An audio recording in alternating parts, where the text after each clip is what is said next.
fresh back from D.C. calling the game that we were just talking about for the past few minutes, Michigan and Duke with Dan Chulin. I love listening to the two of them together. Jay Bilas back here on the program. How you doing, Jay? Good to see you, bud. Sir. Good to see you guys. Thanks for having me. What an environment, huh? What was it like in the so-called neutral site, Jay? It was like calling a Final Four game in an Elite Eight site. Cool. Because it was a Final Four game. If Michigan and Duke wind up playing each other, it's going to be in Indianapolis at the Final Four and likely the championship game if those two were to hold serve. But to have that kind of game in February is extraordinary. And, having 1 versus 3 and then 2 versus 4 on the same day. It was like a Final Four.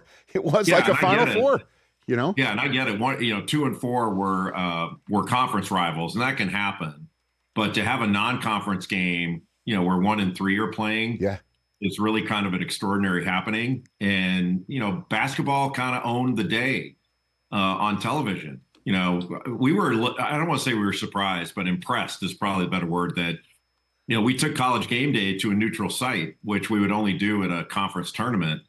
And the schools were kind enough to say, both Dusty May and John Scheyer were kind enough to say, look, we'll hold our shoot-arounds during your show. And they opened it up like an open practice at a Final Four. And I mean, I don't know how many people were there, but they kept pouring in the whole time. And the lower bowl wasn't completely full, but it looked like it.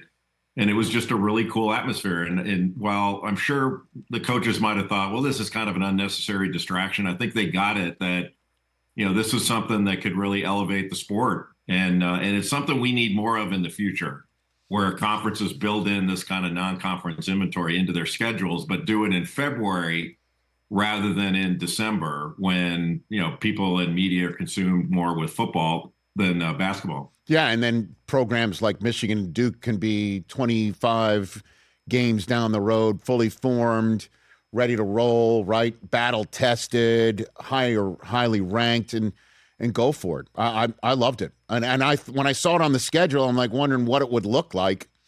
And just sitting at home, seeing who was sitting there courtside, you guys did a great job of showing it in the broadcast. It felt like what you just described, sitting at home, Jay. It was loaded. There wasn't an open seat. It was sold out. I get the whole thing about here's how much the tickets cost and all that. But there was just a buzz around the game all day long. And leading into it that you don't get very often. I have no idea what the rating is or is going to be. And that's not my area, so I'm not really worried about it. But just going from, how it is when you're on the road or something, the amount of people you have that are talking about something, that's a gauge you have yourself. And it was very much kind of a Duke versus Carolina week feel to that game, and having those two big brands and the fact that they're both so good. When I was waiting to come on, I heard your little pity party that you had. I hope Jay Bilas here on the program. What do you mean pity party? What pity party am I having? What pity I don't party? think circumstances for the Maize and Blue are as dire as you think. You can be the better team and still lose a game. Yeah. And just like Michigan lost to Wisconsin, I don't think anybody's saying Wisconsin's as good or better. They're not. And I think if these, like my view after watching the two teams play up close against each other, I've seen them both a lot, but this is the first time I've had Michigan in person this year, but I've watched a ton of tape of them. I would still favor Michigan in a 7-game series against Duke, but it's close, and you expect it 1 versus 3 to be close. But, I think one thing Michigan is going to realize when they watch the tape is, one, they missed a lot of open shots and shots they normally make.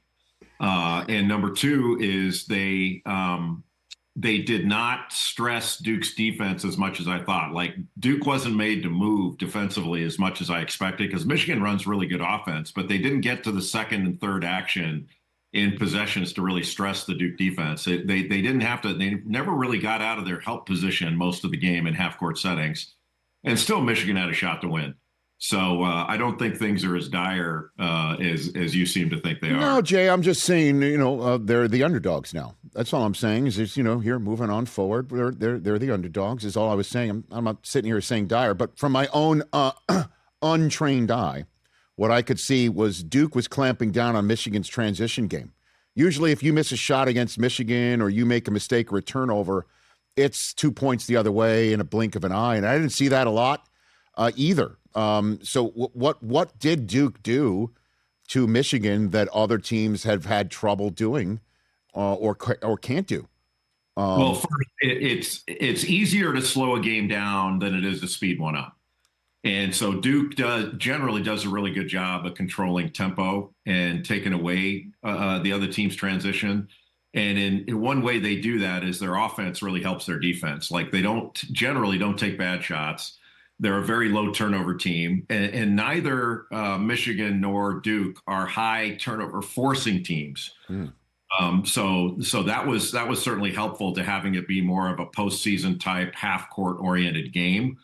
That was a big part of it. But I think what Duke did best in having a chance to beat Michigan and ultimately doing it was they rebounded really well on the defensive end. They didn't give a lot of second shot opportunities, which Michigan's really good at creating second shots. And Duke's guards, like their big guys, rebound every possession on the defensive end. They're closer to the basket generally. But the guards really stuck their nose in there and helped. And they got a number of key rebounds to keep Michigan from getting second chance opportunities, sometimes which can be kick out threes. And that's the best time analytically, just with your eyes, whatever. That's the best time to shoot a three is get an offensive rebound. Because the defense is thinking about playing offense when the shot goes up, getting the ball and playing offense. They're not as in tune with playing more defense. And oftentimes you can kick it out and get a step in three. And Michigan wasn't able to generate much of that. They couldn't. That is a fact. What's Jon Scheyer been able to do to break out of the old saw of you don't want to be the guy after the guy. You want to have a guy in between being the guy after the guy. How has he been able to bust out of that and coach this program as well as he has post Coach K? Jay? The guy after the guy got all the right guys on the roster. And yes. When you're coaching the right guys, right. It doesn't matter whether you're the guy after the guy or the guy after the guy's guy or whatever. He has recruited really, really well. And he's blended the portal by getting some really good role players that have experience and blended those guys around super talented freshmen. And, I'm sure Duke fans are going to expect this year after year, but to have Cooper Flagg and Cameron Boozer back to back, you might not get those two guys in a career, and they've had them in back-to-back years. So, now with the transfer portal and, NIL and revenue sharing, the argument about one and done seems kind of quaint. Nobody's complaining about that anymore. But Duke has been in the one and done pool for a long time, and I think they're going to stay in it because they tend to get 2 or 3 of the best high school players that have maturity and they're ready to perform right now. And we're in the midst of maybe the best year of freshman productivity and maturity that I've ever seen as far as the depth of it. We've always had really good freshmen at the top of the heap, but this heap is bigger than I've ever seen. And heck, while college basketball fans were clutching their pearls and complaining about Charles Bediako coming from the G League to play for Alabama, 3 freshmen had over 40 that day that he played his first game. And I'm like, why are you worried about some G League guy that's scoring 10 points? You got guys scoring 40 out here. It's fantastic. Jay Bilas here on the Rich Eisen Show. What have you been able to see, if any, from Arizona and Houston that you think is worthy of keeping in our brains over the next few weeks as Selection Sunday hits? Jay? Houston is similar to what Kelvin Sampson's had in the past. He's got 3 great guards, Milos Uzan and Emmanuel Sharp and Kingston Flemings, who's one of the 5 best freshmen in the country. I watched him courtside get 42 on Texas Tech in Lubbock during a snowstorm, and it was mesmerizing.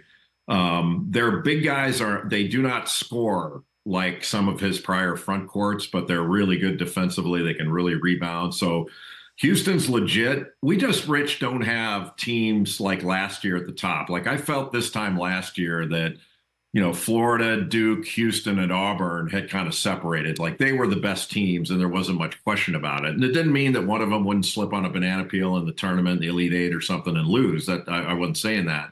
but I felt pretty comfortable on Selection Sunday saying the number 1 seeds are going to the Final Four. You never know, but I felt comfortable picking that. Right. This year, you can flip coins on a lot of these games once you get past the first weekend. And I think there are going to be more upsets than last year. But, I found it funny, like how we've made these declarative statements each year, and all of them are wrong.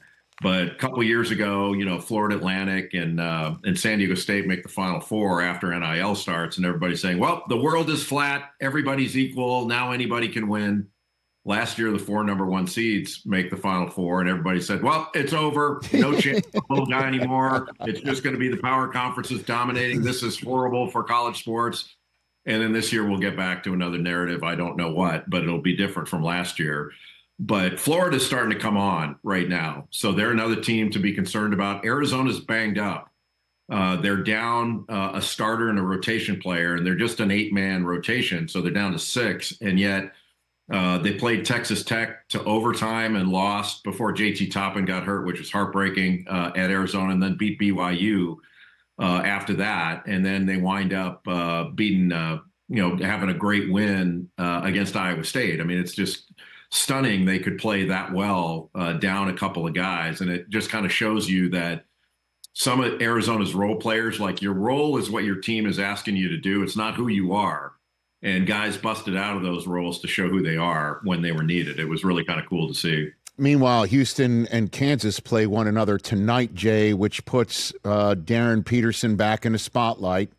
The numbers here, he has sat out 11 of 27 games, and of the 16 games in which he's played, 7 of them have 25 minutes or fewer.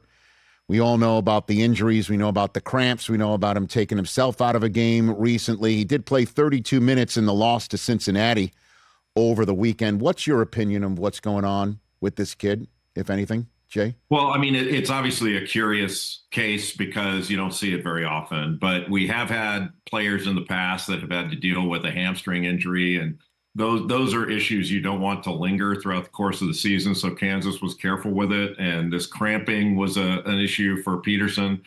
And then he had that one game where he had the illness, and everybody expected, well, Michael Jordan played through it, and if he doesn't play through it, that means he's not the real deal, which I find to be ludicrous. But look, it's unusual. But in the absence of perfect information, which none of us has, except for inside the Kansas locker room, people are going to speculate.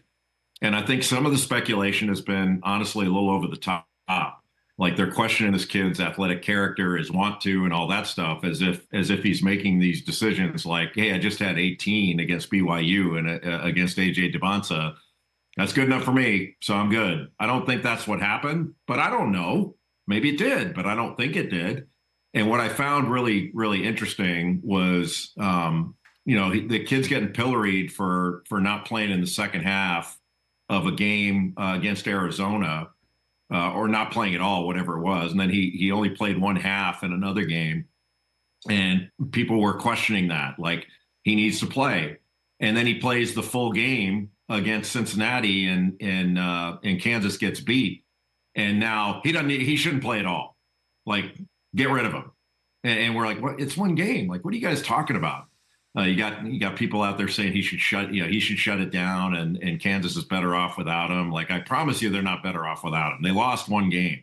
It's not that big of a deal. But my thing, Rich, is if Darrin Peterson were really getting advice from people about shutting it down would be the easy way to go, and the NBA would take him number one. Trying to play is what's causing these speculative issues about his character and all that other stuff. I don't find it fair, but if we had solid information that said so, then I'm good with it. But I think it's been a little bit unfair. And the kid doesn't talk. Like, he may do a little press event or something like that, but he really doesn't talk much. And look, if he were listening to me, I'd said the more you talk, the more people will know you. And he never had this problem in high school. Nobody ever questioned his competitiveness. But, man, when that dude plays, there is not much question. There are not many like him. He is the real deal. Well, the fact that they're better with him, I think Bill Self agrees, because the post-game comments, you could see He's essentially being led down the road of, can you confirm for us that this kid doesn't want to play, or has competitive desire issues, and he's constantly, turning down those opportunities, Jay. Like, you can just watch him in his post-game press conferences. He doesn't even twitch in that direction at all. No, and even Bill got I don't want to say taken out of context, but maybe misunderstood in the soundbite culture that we have. Like, he was saying, look, if his body allows him to play, he's the best player. But he was talking about the narrative that results from him not being able to play. And again, like, people not really having the information that they should have in order to make these declarative statements and judgments. And then he said, hey, the only way to get that narrative to go away is to play. And when that soundbite of the only way getting this to go away is to play made it seem like he was putting it on Peterson. And I don't think that's what he meant when he said that, because he had set that up in his prior statements. But look, Bill is not a nonsense guy, Bill Self. And if he felt like he were getting jerked around, he'd do something about it. So I don't see that being the issue. And I've been there. I've done a number of games at Kansas this year, and I've watched the kid practice. Like, he's not pulling himself out of pride. When he can go, he goes. And I don't know, I'm not a doctor. I don't know what these cramping issues are. But again, you have the speculation. He goes out and you go, wait a minute, how come he's not drinking more Gatorade? And how come they're not working on him and all these different things? I don't know the answer to that. I'm not a doctor. Jay Bilas here on the Rich Eisen Show. In the couple minutes we have left, what are you looking to see over the next month before Selection Sunday? What should we be keeping our eyes on? Well, I mean, obviously the top teams like Michigan, Arizona, Duke, Houston, Florida, teams like Iowa State. Iowa State's problem, if you want to call it a problem, is they don't shoot free throws very well as a team, and they have some individuals that don't shoot it well, and that could be a problem when they get into late game situations in the tournament. But everything else, they're legit. I do think there are a number, like the field is wider for teams that can make the Final Four this year. I'm not sure how wide it is, maybe 7 that can win it, or winning 6 games is different than winning 4 to get to a Final Four. Like, you don't, when you go into the tournament, like a golf tournament, Rory McIlroy has to beat everybody in the field. In a basketball tournament, you only have to beat 6 teams to win it. And it's hard, but it's really about your path. And so I think we're going to see a little bit more volatility in the tournament this year than we did last year. But one last thing, Rich, there is nothing in the rule book that says these teams can't get better from this point in the season till the end. And that's why that game that Michigan and Duke played was so important to those two teams, because it gave them final exam feedback without accounting as a final exam.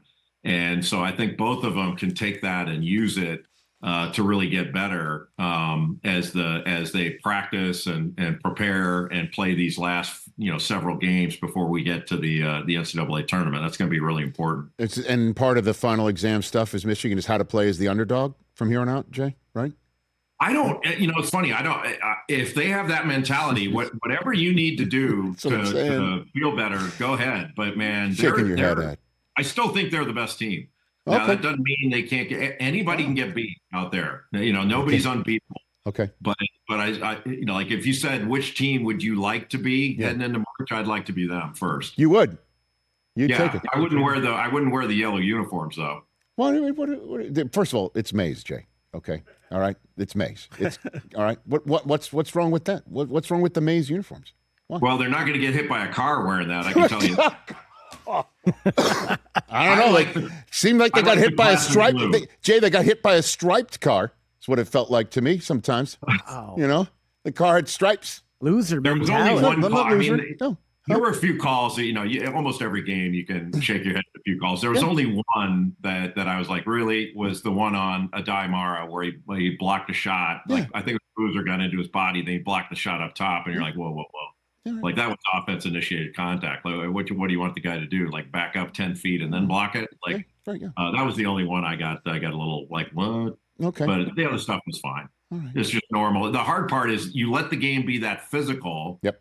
And when they do call a foul, you're like, wait a minute, you let all this other stuff go and Bingo. you call that's just natural. It was inconsistent. Again, Michigan got foul trouble in the first. and Duke got foul trouble in the second. You know what I mean? And it's just like, let's just call it from minute one to the minute last. But Duke played the better game, and you're telling me that you'd rather be Michigan than anybody else from here on out. That's what you're telling me. I would. I think Michigan and Arizona healthy were the two teams that I would say, and Duke is right with them. And I think they proved a lot because they've won different ways throughout the course of the year. But one thing, I would love to have seen Duke, Michigan, if the players could call their own fouls. I think that would be great. That would be like one gigantic pickup game with 20,000 people there, and they're calling their own fouls. That'd be a blast. It was a great job on the broadcast, Jay. And I enjoyed it, despite not liking the result, but enjoyed listening to you. And Dan, you're a great listen. Thanks for the time. Let's do it down the road. Pick yourself up off the deck and brush yourself off. There's more to come. Thank you. Thank you, Jay. It's been rough. I know it's been a rough weekend. Pity party. You accused me of having a pity party. What the heck? All right. Guilty is charged. Thank you for the time, Jay. You be well. Thank you, always. You got Jay Bilas, everybody, right here on the Rich Eisen Show. Normally, you'd think someone from the Ball Brotherhood would be, not doing that. He's wearing a hat today. I noticed. Hey, you made it all the way to the end. Thanks for that. Check us out every single day streaming live on Disney Plus and the ESPN app 12 to 3 Eastern.